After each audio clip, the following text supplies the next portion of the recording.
Thank you for joining us here on another episode of our Investment in Focus webinar series. Today, we are joined by Colin and Gavin from Newlook Capital. They're here to talk about their Newlook Dental Services Trust and how it might be a good fit for your investment portfolio. If you have any questions following the end of the presentation, please reach out to your Raintree Private Wealth Advisor. With that, I'll let Colin and Gavin take it away.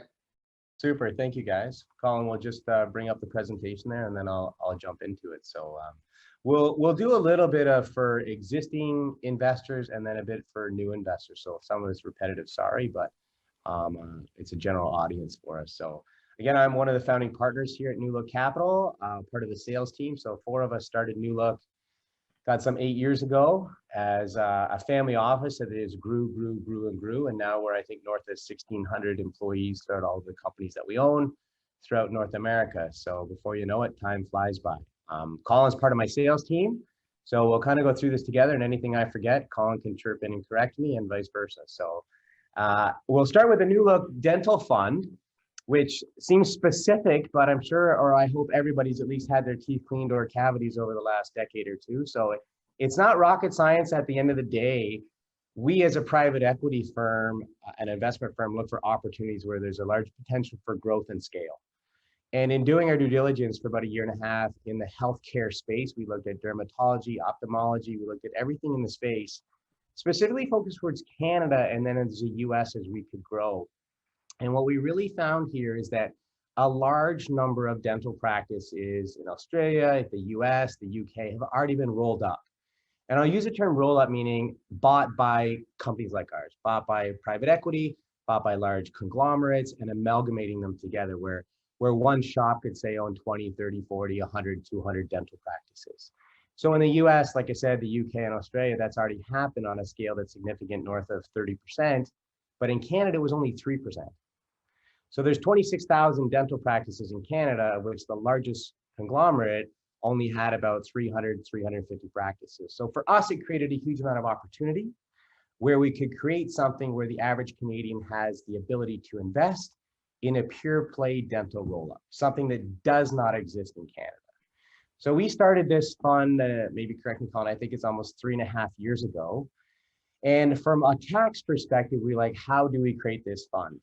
So what we did is we set up a debenture, which we'll talk about later kind of in the investment thesis, but it was a tax efficient structure for us to acquire majority interest in dental practices without being offside from a regulatory perspective, meaning the average person can't own a dental practice. So our lead partner and or operator, Dr. Sam, is our dentist, which is head of our M&A team. So essentially this outlines the investment structure that we did for the fund. And again, it is a debenture that offers a 9% per annum income per the investor. And then it's backed by equity. If you look at the capital stack, which involves Newlook and our partners behind that, again, of no fees coming out from the management side to make sure to be able to service this dental fund that we've had. So Colin, fast forward to the next presentation, the next slide.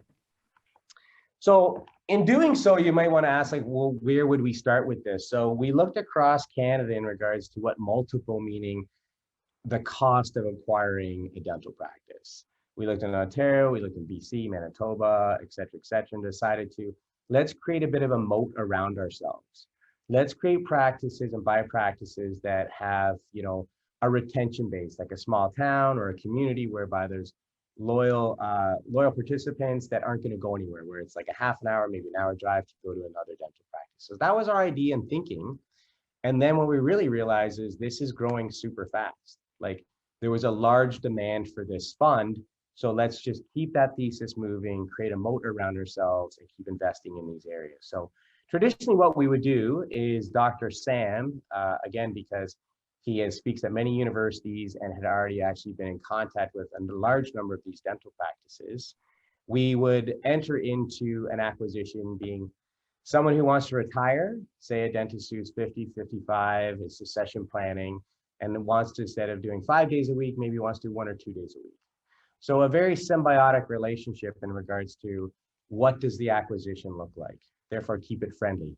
Don't change the name of the dental practice. Don't fire all the staff. Don't change all their accounting.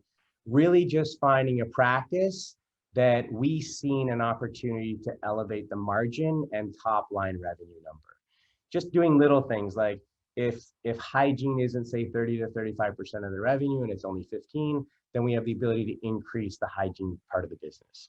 We also, because of our scale, are able to acquire the consumables, the masks, the drills, etc., the consumables, and buy in a bulk scale, which also increases our EBITDA as we get bulk buying power. So little efficiencies like this that we've implemented and back office software, real-time management.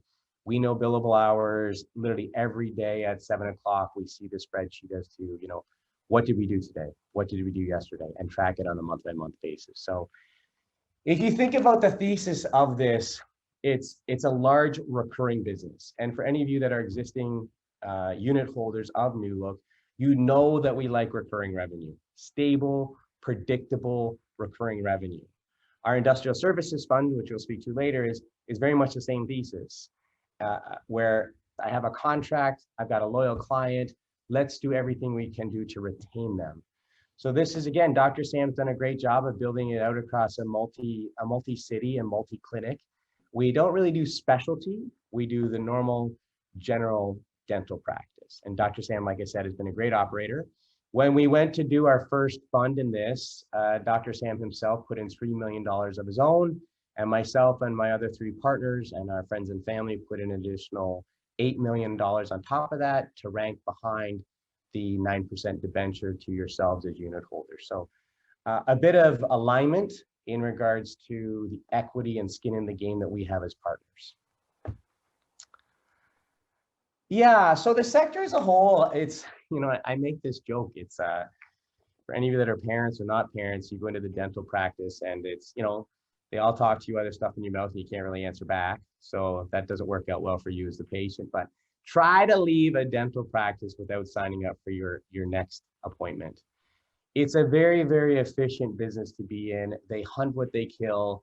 Dentists get paid on revenue. It's not like a GP or getting funded by the government. There's not one payee. They're very efficient, very lean. So what happens for us is we see a large number of opportunities that, again, people that are retiring or succession planning that want out of their practice but don't want to sell 100% of it. They're like, I just want to cut back. I'm tired. My daughter's getting married. My wife's retiring. Just step back. So we would originally evaluate a practice, which if you think from any business that you're buying, like valuing a farm could be a little different than valuing a tool and die shop. Valuing a dental practice is very segmented in regards to a filling is worth X, a crown is worth X, a cleaning is worth X. It's very predictable and easy for us to actually do due diligence on a corporation. And it's fast.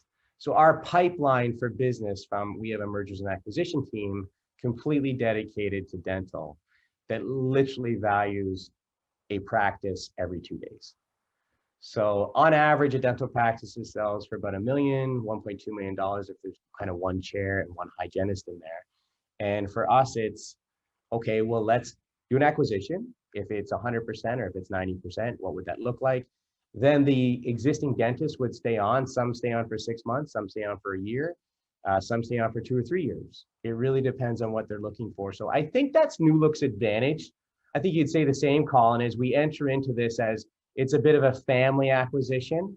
We don't really want to change a whole lot. We will implement our own kind of services and back-end controls and accounting to make sure things go the way, you know, we predict them to be.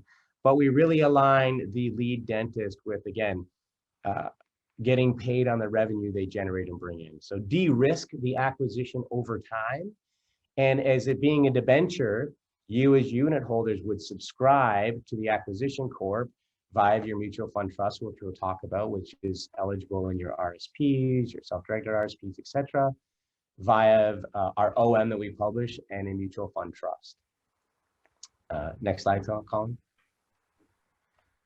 Yeah, so this is, again, I spoke to these a little bit, but you might think, wow, the dental practice is really kind of, it's a really narrow theme, like it's a super narrow investment thesis for us. But from a Newlook perspective, we see it as, I myself as a partner pride myself on really trying to bring institutional grade investments to the retail Canadian, meaning everybody possibly viewing this.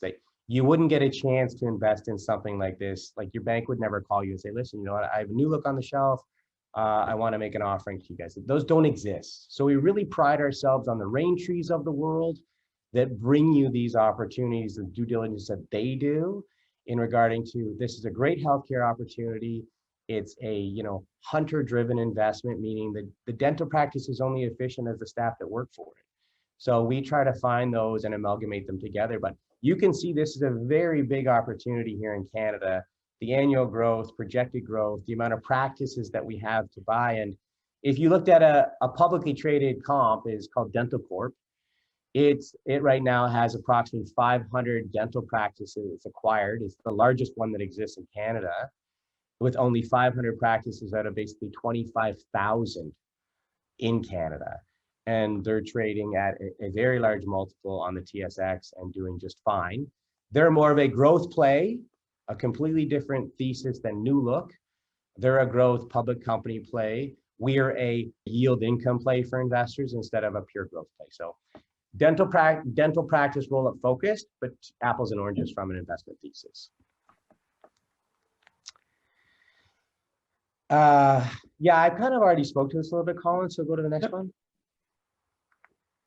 Oh yeah, this is kind of a fun one. So, and this has been updated since then. So we have, again, 55,000 plus patients, just so you guys know that we're not small. We have, again, total number of dentists now is approximately 51 dentists. As of 3 days ago, we made another acquisition.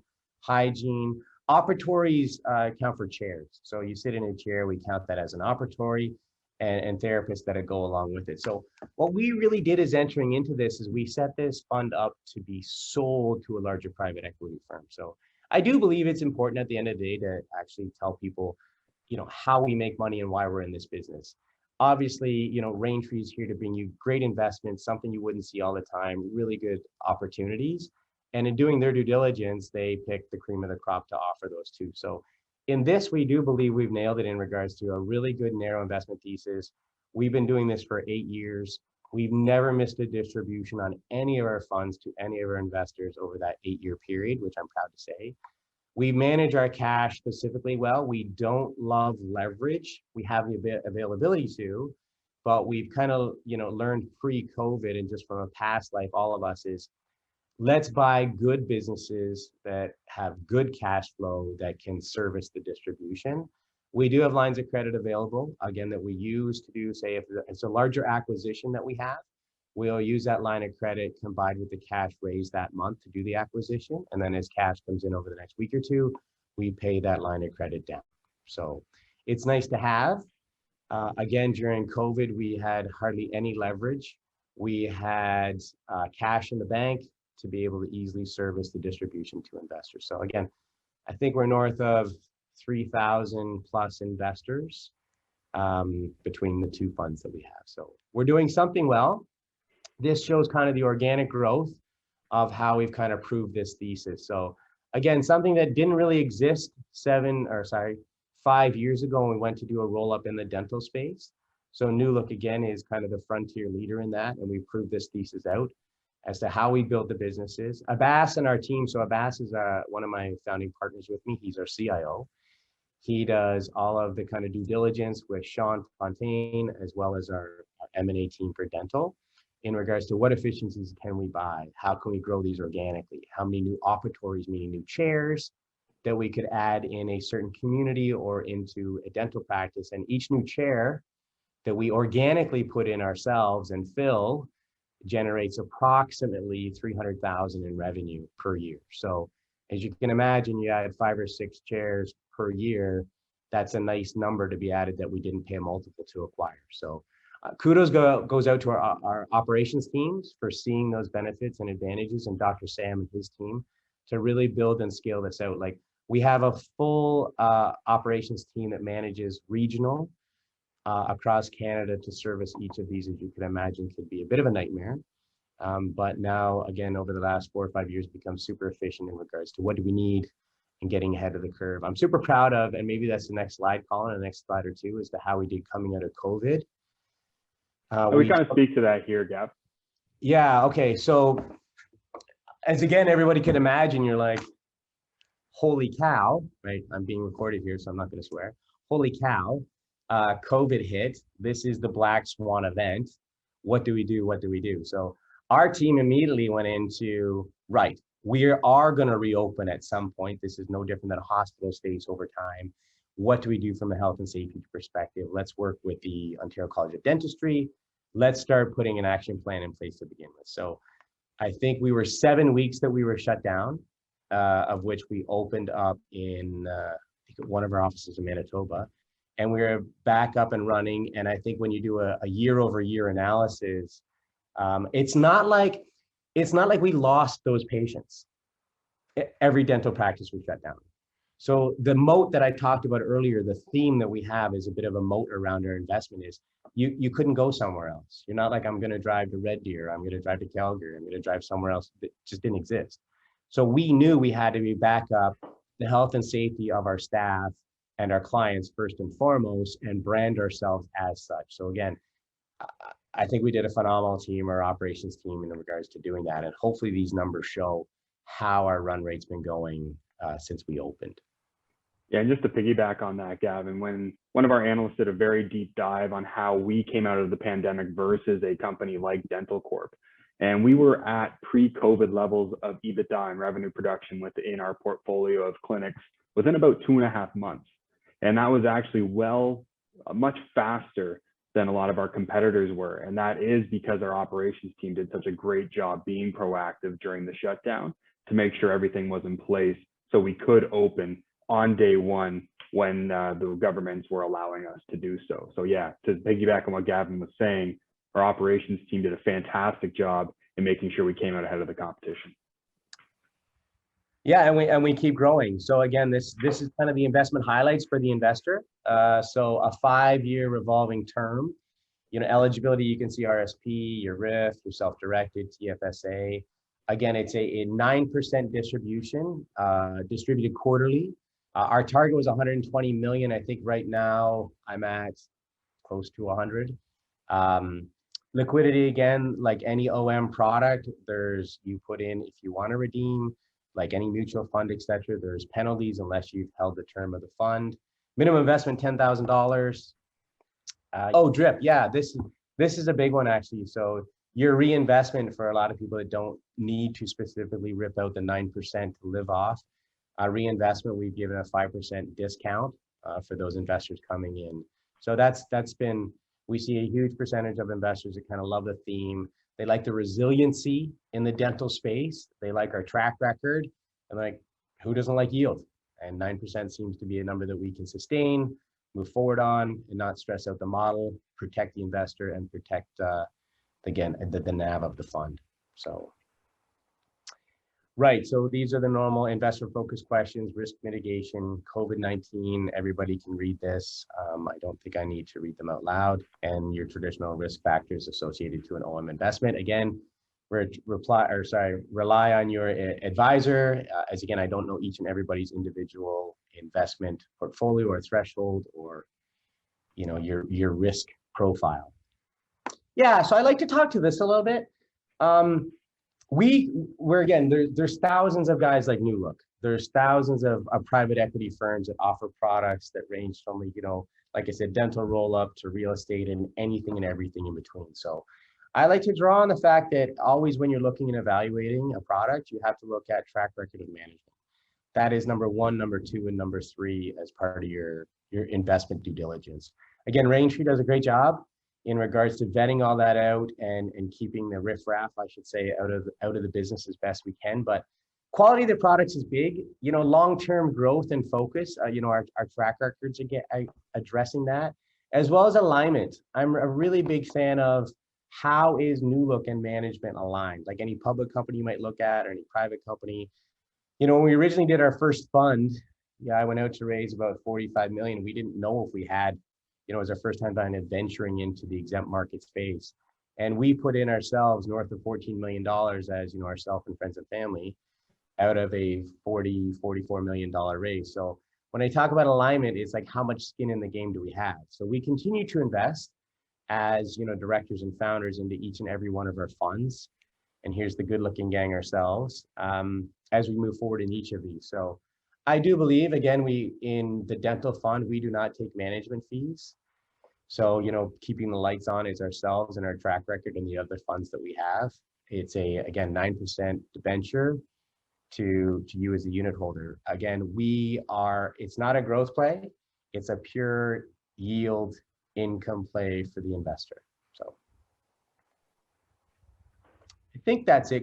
Yeah, this is something when I was an associate investment advisor with one of the big banks, I wish I had to kind of diversify my client's portfolio, having a debenture style paying a yield with quarterly distributions with the track record that we're offering being fulfilled by the income of these dental clinics with very nice margins.